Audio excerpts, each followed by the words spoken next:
मसीह में आप सबकी सलामती हो। हम आपको कैलवरी एवेंजेलिकल अपोलोजेटिक सोसाइटी की इस सीरीज इंट्रोडक्शन टू जनरेशन के चौथे एपिसोड में खुशामदीद कहते हैं। पिछली वीडियो में हमने साइलेंट जनरेशन और बेबी बूमर्स के बारे में बात की थी। हमने देखा कि साइलेंट जनरेशन ने खामोश वफादारी, कुर्बानी और साबित कदमी के जरिए कलीसिया की बुनियादों को मजबूत किया, जबकि बेबी बूमर्स ने इन्हीं बुनियादों पर तामीर करते हुए जोश, क़यादत और समाजी असरात के जरिए कलीसिया को वुसअत दी। तब हमने ये भी तस्लीम किया कि हर नस्ल में खूबियों के साथ साथ कुछ कमियां भी होती हैं और यही चीज़ें आइंदा नस्ल के मिजाज और रद्द-ए-अमल को ढालने में बड़ा किरदार अदा करती हैं। आज हम जिस नस्ल पर बात करने जा रहे हैं उसने इन्हीं तब्दीलियों, खलाओं और सवालात के दरमियान परवरिश पाई।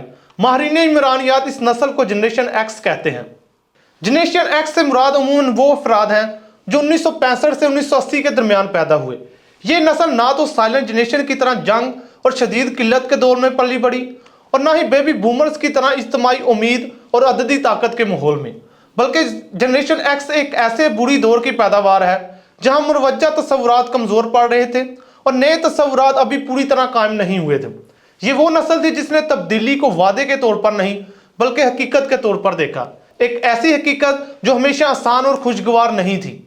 जनरेशन एक्स के शऊर को जिन हालात ने सबसे ज़्यादा मुतासर किया उनमें सर्द जंग का इख्तितामी दौर, एटमी खौफ, मुआशी अदम इस्तेहकाम, तेज़ी पकड़ती हुई शहरी ज़िंदगी और ख़ानदानी निज़ाम में तब्दीलियाँ शामिल हैं। मगरबी दुनिया में तलाक की शरह में इजाफा, दोनों वालदैन का मुलाजमत करना और लैच की किड्स का तस्वुर आम हुआ, यानी वो बच्चे जो स्कूल के बाद खाली घरों में वापस आते क्योंकि उनके वालदैन काम पर होते। इन हालात ने जनरेशन एक्स को खुद इन्हिसार, मोहतात और कदरे शक्की बना दिया। ये वो नस्ल थी जिसने सीखा कि निज़ाम हमेशा काबिल एतबार नहीं होते और इसलिए अपनी बका के लिए खुद मजबूत होना ज़रूरी है। जनरेशन एक्स को अक्सर खामोश मगर संजीदा सोच और अंदरूनी सवालात की हमल नस्ल कहा जाता है। ये नस्ल बेबी बूमर्स की तरह बुलंद आवाज़ नारों और इज्तिमाई तहरीकों की कायल नहीं थी, मगर साइलेंट जनरेशन की तरह सवालात को मुकम्मल तौर पर दबाने वाली भी नहीं थी। ये लोग इख्तियार और अथॉरिटी को खुद ब खुद कबूल नहीं करते थे बल्कि उसकी जांच पड़ताल और एहतसाब को ज़रूरी समझते थे। ये रवैया बगावत नहीं बल्कि फ़िक्री संजीदगी की अलामत था। जनरेशन एक्स हकीकत पसंद, मोहतात और गहरी सोच रखने वाली नस्ल थी। वादों, अदारों, हत्ता के मजहबी दावों को परखने का रुझान उनकी फ़िक्री शनाख्त बन गया। ख़ानदानी सतह पर जनरेशन एक्स ने अदम इस्तेहकाम को करीब से देखा। बहुत से अफराद ने वालदैन के दरमियान फासले, इख्तलाफात या अलहदगी का तजर्बा किया। इस मुशाहदे ने उन्हें रिश्तों के मामले में मोहतात बना दिया। ये नस्ल तल्लुकात की ख्वाहिश तो रखती थी मगर अंधा एतमाद करने से घबराती थी। इसलिए जनरेशन एक्स दोस्ती, शादी और कलीसिया जैसे दावों में असलियत यानी ऑथेंटिसिटी को गैर मामूली अहमियत दी। उनके नज़दीक ज़ाहरी मजहब, रस्मी इबादत या महज रवायती वाबस्तगी काफ़ी नहीं थी। वो ऐसे ईमान की तलाश में थे जो सच्चा, ज़िंदगी से मुंसलिक और अमली तौर पर नजर आए।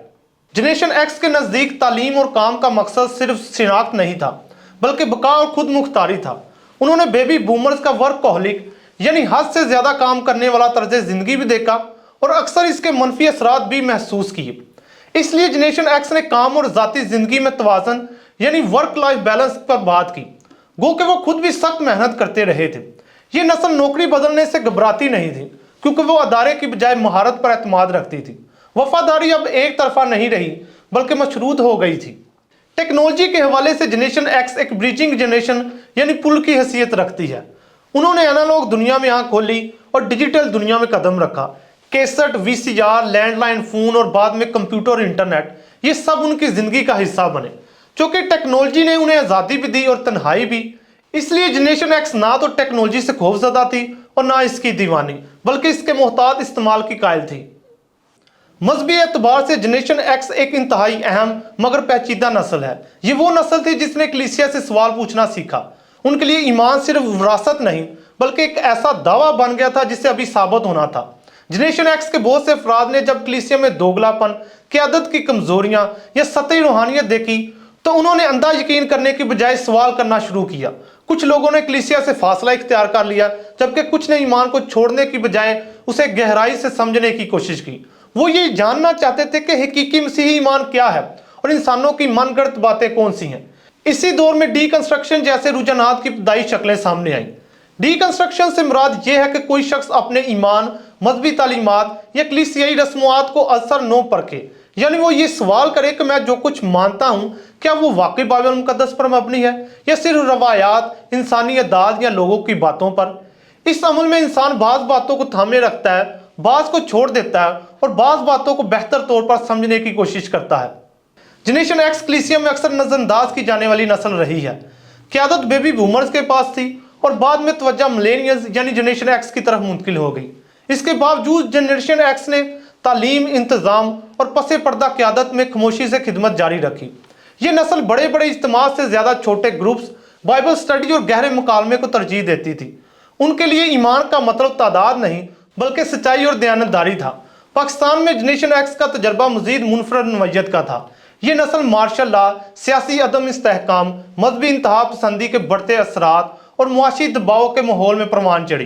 पाकिस्तानी मसीही जनरेशन एक्स ने अक़लियती हैसियत के चैलेंज को ज़्यादा शौरी अंदाज में महसूस किया। उन्होंने ये भी देखा कि तालीम के बावजूद मौके महदूद हैं और कलीसिया बाज़ औक़ात उनके अमली सवालात का जवाब देने में नाकाम रहती है। इसके बावजूद इस नस्ल से बहुत से उस्ताद, मुतरजम, मुंतज़िम और खामोश रहनुमा निकले जिन्होंने ईमान को मुश्किल हालात में थामे रखा। जनरेशन एक्स की ताकत उसकी ईमानदारी, खुद एहतसाबी और हकीकत पसंदी है, लेकिन इसकी कमजोरी बाज़ औक़ात अदम एतमाद, तन्हाई और अदारों से दूरी की सूरत में हमें नजर आती है। सवाल पूछना एक नेमत है, ताहम अगर जवाब ना मिले तो मायूसी जन्म लेती है। ये नस्ल हमें याद दिलाती है कि अगर कलीसिया मुकालमाती गुफ्तगू की इजाज़त ना दे तो सवाल करने वाले अक्सर खामोशी से किनारा कर जाते हैं। कलाम मुकद्दस हमें नसीहत करता है कि सब बातों को आजमाओ, जो अच्छी है उसे पकड़े रहो। पहला तसल्लुनीकियों 5:21। ये आयत जनरेशन एक्स के मिजाज को बाखूबी बयान करती है। पहले परखना, सोच विचार करना और फिर ईमान लाना। जनरेशन एक्स हमें सिखाती है कि ईमान को सिर्फ सीखना काफ़ी नहीं बल्कि ईमान से मुतल्लक दूसरों की बातों को तवज्जो से सुनना, उन्हें मुनासिब जवाब देना और इस सफ़र में उनके साथ साथ चलना भी ज़रूरी है। अगर कलीसिया वाकई पहला तवारीख 12:32 के मुताबिक ज़माने को समझना चाहती है तो उसे जनरेशन एक्स के सवालात को खतरा नहीं बल्कि मौका समझना होगा। जनरेशन एक्स माजी और मुस्तकबिल के दरमियान एक पुल है। अगर हम इस पुल को नज़रअंदाज करेंगे तो नस्लों के दरमियान फासला बढ़ता जाएगा। अगली वीडियो में हम मिलेनियल्स यानी जनरेशन वाई पर बात करेंगे और देखेंगे कि शनाख्त, मकसद और सच्चाई की तलाश ने ईमान के साथ उनके तल्लुक़ को कैसे मुतासर किया। उम्मीद है कि हमारी ये वीडियो आपके लिए मददगार साबित होगी। इस वीडियो को लाइक करें, चैनल को सब्सक्राइब करें और कमेंट बॉक्स में अपनी कीमती राय से हमें ज़रूर आगाह करें। शुक्रिया।